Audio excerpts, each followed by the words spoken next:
खुशबू का जादू। एक छोटे से गांव में एक गरीब किसान रामू अपनी पत्नी सीता और दो छोटे बच्चों के साथ खुशी खुशी रह रहा था।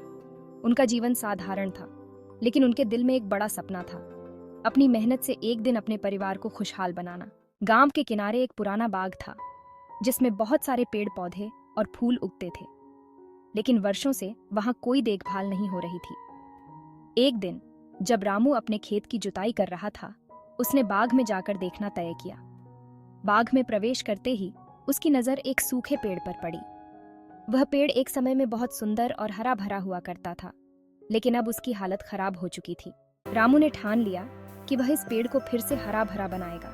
उसने हर रोज समय निकालकर पेड़ को पानी देना शुरू किया और उसे ढकने के लिए सूखी पत्तियों और खाद का उपयोग किया। उसने इसके आसपास साफ सफाई की और धीरे धीरे पेड़ में नया जीवन लौटने लगा। कुछ हफ्तों बाद पेड़ में छोटे छोटे हरे पत्ते उगने लगे और धीरे धीरे वह पेड़ पहले की तरह हरा भरा हो गया। एक दिन जब पेड़ पूरी तरह से स्वस्थ हो गया, तो उसने खूबसूरत फूल भी देना शुरू किया। फूलों की खुशबू पूरे गांव में फैलने लगी। अब पूरा गांव खुशबू से महक उठा था। गांव वालों ने रामू की मेहनत और लगन की तारीफ की। उन्होंने देखा कि एक साधारण किसान की मेहनत ने पूरे गांव की हवा को ताजगी और खुशबू से भर दिया था।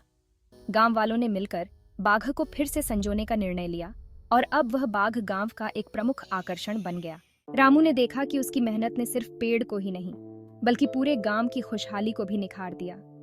इसने उसे यह सिखाया कि सच्चे दिल से किया गया प्रयास और धैर्य हमेशा फल देता है। रामू और उसकी पत्नी सीता ने इस अनुभव से सीखा कि कभी भी छोटे काम को कम मत समझो, क्योंकि वे छोटे काम भी बड़ी खुशियों की वजह बन सकते हैं। गांव में अब सभी खुशहाल और संतुष्ट थे, और यह सब रामू की मेहनत और प्यार का नतीजा था। इस तरह एक साधारण पेड़ और उसकी खुशबू ने एक पूरे गांव की जिंदगी को बदल दिया।